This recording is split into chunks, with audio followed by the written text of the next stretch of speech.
Being original, I think still started at a young age, which was being with my group and my family, because we were the original motherfuckers in our block, in our hood, and where we came from. Like you said, we come from a little area, but we knew everybody. And the original fools that were on the block with us were those originals to me, which are like the dudes that I'm with right now.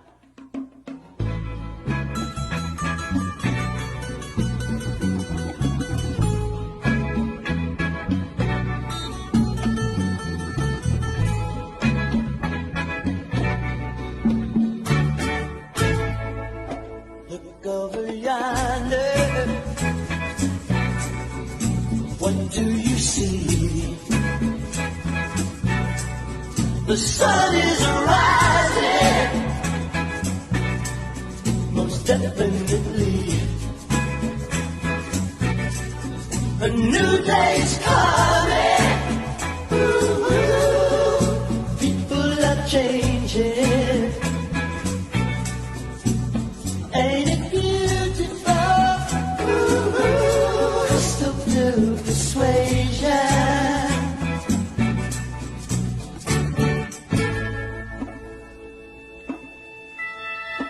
Better get ready. Gonna see the light. Love is the answer. Ooh, and that's alright. So don't you give up now. I grew up in Monterey Park, Pollo Heights. Borderline East LA. Yeah, like East LA, Montebello right there. Born and raised. East LA, Montebello. Borderline East LA, Boyle Heights. Yeah, the Hard Knocks. Right outside of East LA, and that's where all of us are from, and all our families are from. So we all just kind of formed to what we are today, and it just is a beautiful thing, man. We stay together because we've been through good times, bad times. We all, we got friends, and mostly all of our friends that we grew up with are still together at this point. So it's pretty cool. It feels great. I mean, like I was saying with the guys, I mean, I wouldn't say, if my success wouldn't be their success if it wasn't for all of us to work together as a team, you know what I mean? And have that, like, our ups and downs together, like as a unit. the guys that are still here, after we're almost, we're coming to an age that we're considered men now, and that, when it comes down to that, man, you got to make the right decisions, because now we're all starting to have families, babies are popping out, and all these things are happening. So we have a different mindset, and now it's becoming business, and now it's like you're getting paychecks now. Like, I mean, I was scared, I was rolling around about to catch a case, and now all of a sudden things are legit. I'm like, officer, I'm just coming from work. Why you smell like that? Because I just got off work. Being around this shit since I was like 13, you know what I mean? Seeing people with sags and pounds was like, we wanted some of that, But at a very young age, I mean, I seen a million seeds by age 14, digging them out, cleaning out stems. So seeing it was at a young age, but really getting involved and really seeing the growing part of it the last 6 years of my life. first time I grew OGs, I didn't know what I was getting into. I've never, I had trained, but when they give you your first building and it's all you, I remember recognizing that plant, had a real disposition and really was a lot more difficult to grow than the other plants. But at the same time, it required this level of craftsmanship and care, and it's not easy. So it made it interesting to me. Oh, the energy when you touch the plant, from down to the beginning to the clone to the mom. You take care of the mom. You take care of a mom, and mom will take care of you, man. And you get the best genetics. And when you're cutting clones, you got to be repetitious. You have to have the same things going on over and over. And some people get tired of that. For me, I'll cut you 1,000 clones right now, man. You give me the razor and you let me do my thing, and I can make a mom dance.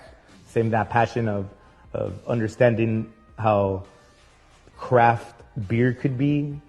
That's our next level, is how we could make cannabis on that craft level, but commercial-wise. You know, I mean, bigger craft. I just want to produce good weed, and I just want people to know us for that. That's really what it is. It's just, I want to produce good weed, a good product, and I want people to know that that's the brand that produces good product. I want to be like the Apple of weed, to tell you the truth.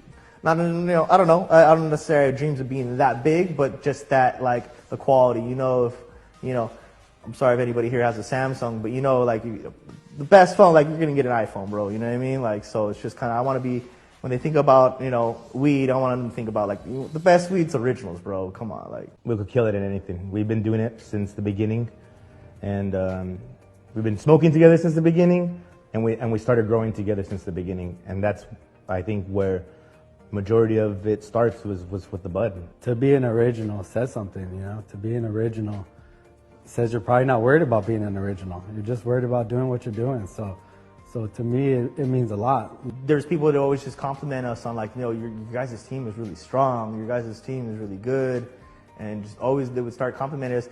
And then I started realizing, okay, I see where they're coming from with this, because, yeah, we all are tight and everything, and when we would look at some of the other groups and crews around that were doing the same thing we were doing, they were kind of just all put together. Brandon alone, man. Like I said, I idol that guy.